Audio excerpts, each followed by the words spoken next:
Welcome to the Capital Forum's interview series. My name is David Blotner, and we are delighted to have Jessica Delbaum here with us today. Jessica is a New York-based partner in Sherman & Sterling's Global Antitrust Group. Her practice focuses on defending multinational companies' mergers and acquisitions before both Federal Trade Commission and the Antitrust Division. She started her career at DOJ's Antitrust Division as an Attorney General's Honors Program attorney. Jessica, thank you for coming here today. Thank you very much, David. Pleasure to be here. I wanted to talk with you about something interesting that happened this past year that we don't always see in merger deals. Usually when a merger deal gets announced, the companies downplay any antitrust risks that the deal may have. With the Men's Warehouse Joseph A. Banks deal, when that deal started, one of the parties, Men's Warehouse, raised significant concerns that there may be antitrust risks to a merger with Joseph A. Banks. So when a company comes out publicly and talks about a deal creating antitrust risk, what's your first thought as far as what kind of message that sends? My first thought is it's probably a hostile transaction. The party that's coming out there saying that isn't interested in doing the transaction, but also hasn't necessarily thought about a few steps down the line. In most instances, to the extent a transaction that started out hostilely actually gets completed, it tends to turn friendly at some point. The parties meet over money generally. So I think starting off with a statement like that, where down the line it actually may turn into a friendly transaction that, in this instance, Men's Warehouse wants to close, they may not have thought about that initially when they're making those statements. So when they make a statement like that, as an attorney for one of the companies, what are the things that you're thinking about in terms of what the consequences may be down the road in case the deal does turn friendly?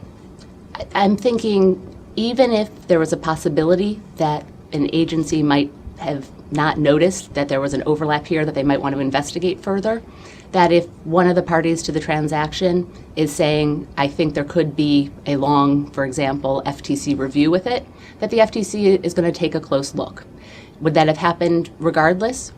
Very well could have, but I think by saying something like the FTC is going to take a long look at it, you are ensuring that they will indeed take a very close look at the transaction. Because the FTC and the DOJ, they're monitoring what companies are saying in the press, what they're saying to investors. So if an executive has come out and publicly said that there's antitrust risk to a deal, he's made that statement. That statement is now out there. What kind of problems does that create?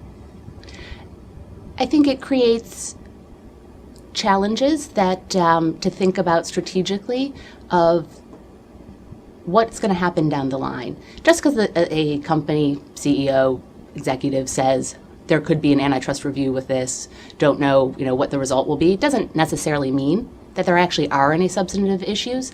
Don't know what formed the basis of him saying that, whether it was just sort of reading the press and saying, oh, the Obama administration is taking an aggressive look at antitrust these days, and so deals in the same space are getting closer scrutiny. So it may end up not meaning anything, but as I said, I think it will mean that the agency is taking a close look and that the executive can expect to be asked about their views of the transaction. Okay. In your experience, if there's a hostile tender offer, the way there was with Joseph A. Banks and Men's Warehouse, when they respond to that publicly and say what their position is, the executives have thought about what they're going to say, right? I mean, they've been counseled about sort of what they should be saying and taken a particular position. Unclear, frankly, right. Whether that's the case or not.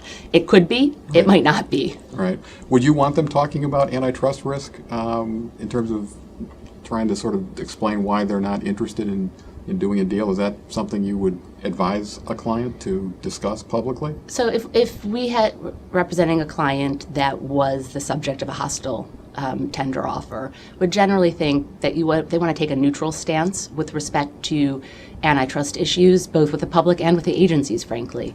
Because, as I said in the beginning, you don't know what's going to happen down the line. That's not to say that they shouldn't be factually accurate, but not to try to advocate one way or another. Okay. So if an executive does go out there and make a statement like that, are there likely going to be documents that the agencies are going to be able to get that will support the executive statement? I don't know what documents there would or wouldn't be.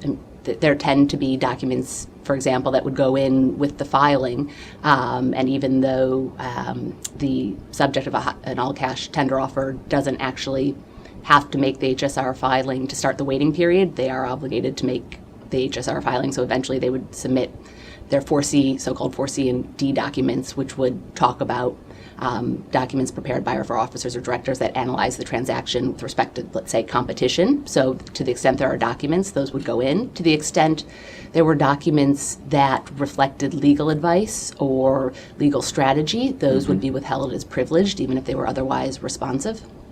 And if an executive has gone out and publicly talked about antitrust risk, are you concerned that the executive may have waived the privilege?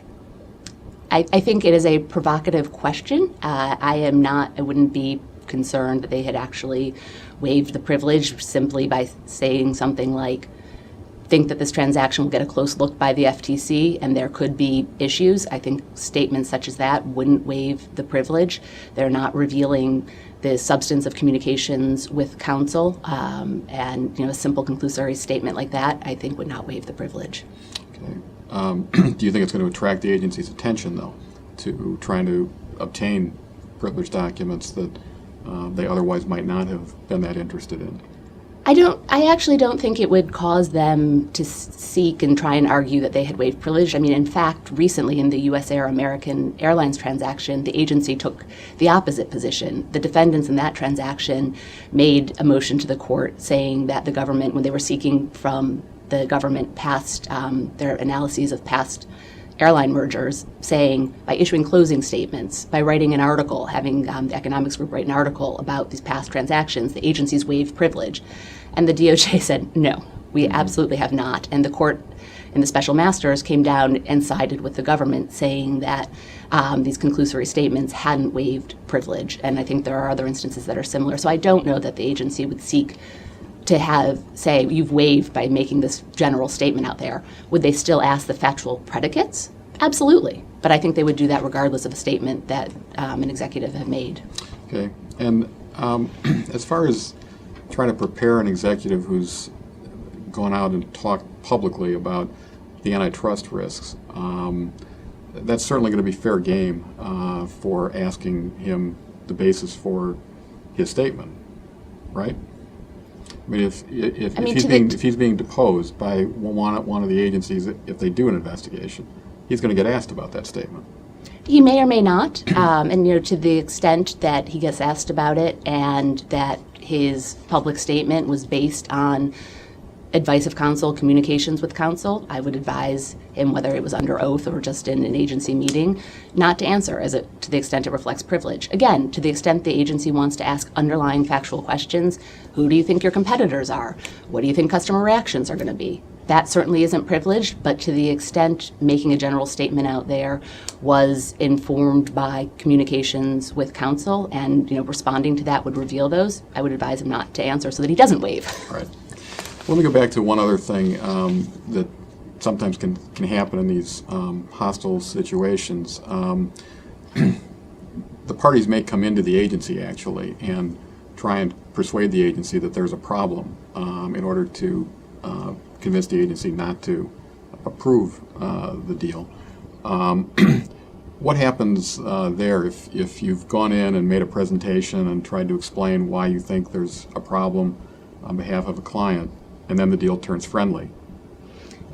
what happens? There's the potential that you could have a credibility issue. Again, I think it would depend on the facts of the circumstance and what was said to the agency.